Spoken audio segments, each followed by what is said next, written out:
तन्हा क्यों। दोस्तों 14 साल से लापता एक्टर राजकिरण पागल खाने में काम कर चुका रहे हैं डॉक्टरों की फीस। इस बात में कितनी है सच्चाई, आइए जानते हैं। राजकिरण करीब 14 साल से लापता हैं। आखिर में उन्हें 1994 में एक मूवी वारिश और शेखर सुमन ने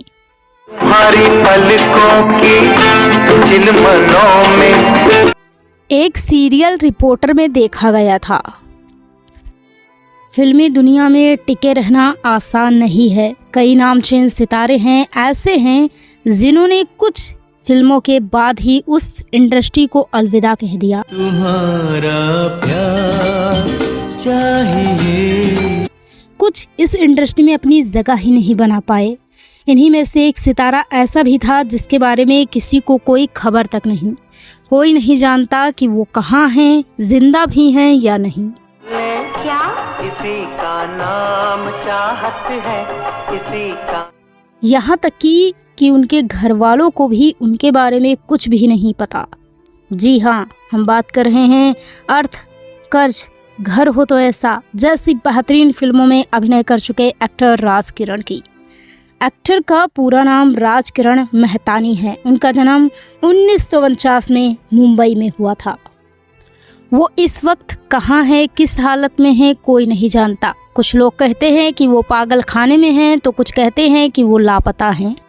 राजकिरण ने 1975 में आई फिल्म कागज की नाव से बॉलीवुड में डेब्यू किया था। इस फिल्म में उनके साथ एक्ट्रेस सारिका नजर आई थी। इस फिल्म के बाद उन्हें खूब पसंद किया गया था, जिसके बाद उन्होंने कुल 120 से ज़्यादा फिल्मों में काम किया।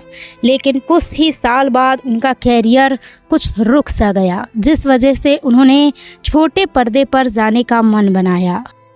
इसी बीच टीवी पर भी उनका काम नहीं चला। वो पूरी तरह से इंडस्ट्री से गायब हो गए, जहां कई बार उनकी मौत की अफवाह भी सामने आई।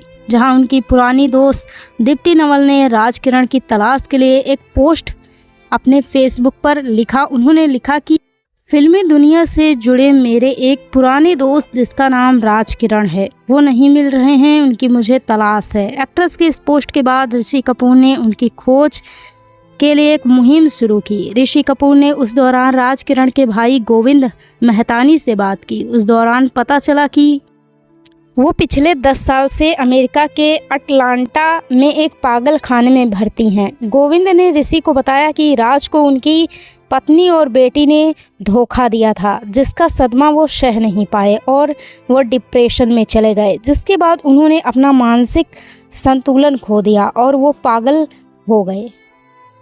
लेकिन इसी बीच दूसरी तरफ राजकिरण की पत्नी और बेटी ने इस बात को गलत बताते हुए कहा कि वो 9 साल पहले से ही गुमशुदा हैं, जहां उनकी तलाश पुलिस और प्राइवेट डिटेक्टिव कर रहे हैं। राजकिरण आखिरी बार हमें शेखर सुमन के शो में 1994 में नजर आए थे, जिसके बाद से आज तक उन्हें किसी ने नहीं देखा।